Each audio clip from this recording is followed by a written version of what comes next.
नमस्कार बच्चों, आज की हिंदी पाठशाला में आप सबका स्वागत है। आज हम लोग पाठ 3 ततारा व अमीरो कथा से हमने कुछ गद्यांश लिया है और उसी के आधार पर बहुवैकल्पिक प्रश्न यानी दिया है इसमें। तो हम इस गद्यांश को पढ़ेंगे और इसी गद्यांश पर जो आधारित प्रश्न पूछे गए हैं बहुविकल्पी, उसका हम उत्तर देंगे। तो एक चीज मैं आपको बताना चाहूँगा कि गद्यांश से कुछ जरूरी नहीं है कि मतलब सीधे सवाल किए जाएं। कभी कभी क्या है कि रहता है वो उत्तर गद्यांश में ही, लेकिन थोड़ा से घुमा करके पूछते हैं, तो इस बात को हमें ध्यान रखना है। तो आइए हम देखते हैं गद्यांश को। निम्नलिखित गद्यांश को पढ़कर प्रश्नों के सर्वाधिक उपयुक्त विकल्प का चयन कीजिए। गद्यांश एक है, पहला गद्यांश है कि वामिरों के रुदन स्वरों को सुनकर उसकी माँ वहां पहुंची और दोनों को देखकर आग बबूला हो उठी। सारे गांव वालों की उपस्थिति में यह दृश्य उसे अपमानजनक लगा। इस बीच गांव के कुछ लोग भी वहां पहुंच गए। वामिरों की मां क्रोध में उफन उठी। उसने ततारा को तरह तरह से अपमानित किया। गांव के लोग भी ततारा के विरोध में आवाजें उठाने लगे। यह ततारा के लिए असहनीय था। वामिरो अब भी रोए जा रही थी। ततारा भी गुस्से से भर उठा। उसे जहां विवाह की निषेध परंपरा पर क्षोभ था, वहीं अपनी असहायता पर खीज। वामिरो का दुख उसे और गहरा कर रहा था। उसे मालूम न था कि क्या कदम उठाना चाहिए। अनायास उसका हाथ तलवार की मूठ पर जा टिका। क्रोध में उसने तलवार निकाली और कुछ विचार करता रहा। क्रोध अग्नि की तरह बढ़ रहा था। लोग सहम उठे। एक सन्नाटा सा खिंच गया। तो ये हमने गद्यांश आपको पढ़ के सुनाया। तो इस तरह से हमें गद्यांश को पढ़ना है और एक बार में न समझ में आए तो दूसरी बार आप पढ़ें। गद्यांश को अच्छी तरह पहले आप समझ लें, उसके बाद फिर प्रश्न देखें और प्रश्न सोचें और फिर उसके बाद गद्यांश से उत्तर निकालने का कोशिश करें। तो पहला प्रश्न है कि गद्यांश में क्रोध और अग्नि की तुलना क्यों की गई है। इसमें पहला विकल्प है क्रोध और अग्नि दोनों ही बड़े गर्म होते हैं। दूसरा विकल्प है कि क्रोध और अग्नि दोनों ही पर नियंत्रण कठिन है। तीसरा विकल्प ततारा का स्वभाव बहुत गुस्से वाला था। चौथा विकल्प है वामिरों की मां और ततारा दोनों ही गुस्से में थे।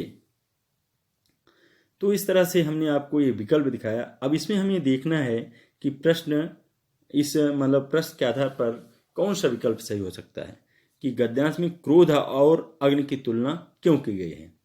तो इसमें हमें ये देखना है कि क्रोध और अग्नि की तुलना क्यों किया है। तो एक तो बताया इसमें गर्म होते हैं, दोनों ही बड़े गर्म होते हैं। दूसरा में बताया गया कि क्रोध और अग्नि दोनों ही पर नियंत्रण कठिन है। उसके बाद इसमें तीसरे विकल्प में ततारा के विषय में बताया गया है। चौथे में माँ और ततारा, आमिरों की माँ और ततारा दोनों ही गुस्से में। तो हमें ये देखना है कि इसमें कौन सा सही हो सकता है। तो हम ये इस तरह से हम कह सकते हैं कि इसमें दूसरा विकल्प जो है क्रोध और अग्नि दोनों ही पर नियंत्रण कठिन है, ये विकल्प सही है। अब आगे हम देखते हैं। प्रश्न 2 है ततारा को गुस्सा क्यों आया। वामिरों की मां ने ततारा से झगड़ा किया, पहला विकल्प। दूसरा है उसे विवाह की निषेध परंपरा पर क्षोभ था। तीसरा विकल्प है वामिरो अब विवाह के लिए तैयार न थी। चौथा विकल्प है वामिरो ने ततारा की सहायता नहीं की। तो ततारा को गुस्सा क्यों आया, सवाल ये है। तो अब हम देखें कि ततारा को गुस्सा क्यों आया। इसमें सबसे उपयुक्त सही उत्तर कौन सा हो सकता है। बहुत सीधी सी बात है, इसमें जो दूसरा विकल्प है उसे विवाह की निषेध परंपरा पर क्षोभ था। क्षोभ माने गुस्सा ये होता है। तो ये जो उस दोनों गांव लपाती और पासा की जो परंपरा थी, उसी कारण दोनों का विवाह नहीं हो पाया था। इसीलिए ततारा को जो निषेध परंपरा थी दोनों गांव की, उस पर क्रुद्ध था जो है, तो इसलिए दूसरा विकल्प इसमें सही होगा।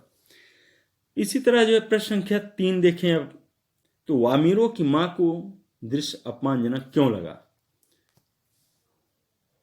अब इसमें जो आपने गद्यांश में देखा होगा उसमें एक बार लिखा है कि मतलब वामिरों कि यह दृश्य जो है उसकी माँ को अपमानजनक लगा, तो वही पूछा जा रहा है यहाँ पे सवाल कि वामिरों की माँ को दृश्य अपमानजनक क्यों लगा। माँ को गांव के समक्ष अपमान महसूस हुआ। दूसरा विकल्प है माँ को वामिरों के लिए ततारा पसंद नहीं था। माँ गांव की परंपरा से बंधी थी। चौथा, माँ वामिरों से बहुत प्यार करती थी। तो इसमें पहला भी नहीं हो सकता, दूसरा भी नहीं हो सकता और ना तो चौथा हो सकता है। इसमें है माँ को भी गांव की परंपरा, यानी जो माँ जो है उसकी वामिरों की गांव की परंपरा से बंधी थी, इसलिए मतलब उसको ये जो दृश्य था उसमें यानी वामिरों की माँ को वो जो दृश्य यानी अपमानजनक लगा। जो इसमें दिया है ना, देखिए आप यहाँ पे ये कि सारे गांव वालों की उपस्थिति में यह दृश्य उसे अपमानजनक लगा।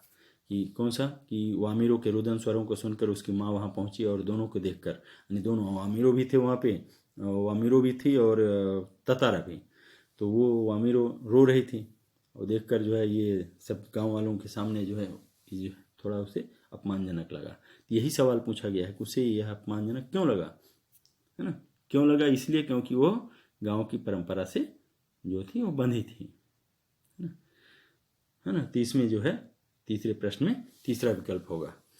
इसी तरह से हम आते हैं, चौथा प्रश्न है ततारा वामिरों कथा समाज की किस समस्या की ओर ध्यान इंगित कराती है।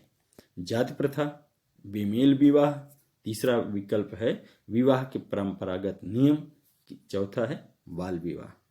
तो इसमें क्या है, तो इसमें उत्तर यही होगा कि विवाह के परंपरागत नियम, यानी ततारा वामिरों कथा समाज की किस समस्या की ओर इंगित कराती है, विवाह के परंपरागत जो नियम है, जो परंपरा से आ रहे हैं नियम, उसकी ओर इंगित किया गया है। उसके बाद प्रश्न संख्या 5 है आग बबूला हो उठने का क्या अर्थ है। आग बबूला यानी एक मुहावरा है, तो इसका अर्थ क्या है, अत्यधिक क्रोध आना। दूसरा है आग की प्रचंड लपटों की तरह लहराना। तीसरा है बच्चों की चिंता करना। चौथा है बहुत परेशान हो उठना। इसमें इसका उत्तर है कि अत्यधिक क्रोध आना। तो इस तरह से हमने ये पहले गद्यांश का यानी इस कालांश में अध्ययन किया। अब अगले कालांश में हम गद्यांश यही गद्यांश यानी इसी पाठ का गद्यांश है, दूसरा गद्यांश का हम अध्ययन करेंगे। और इन्हीं शब्दों के साथ मैं अपनी वाणी को विराम देता हूँ। धन्यवाद।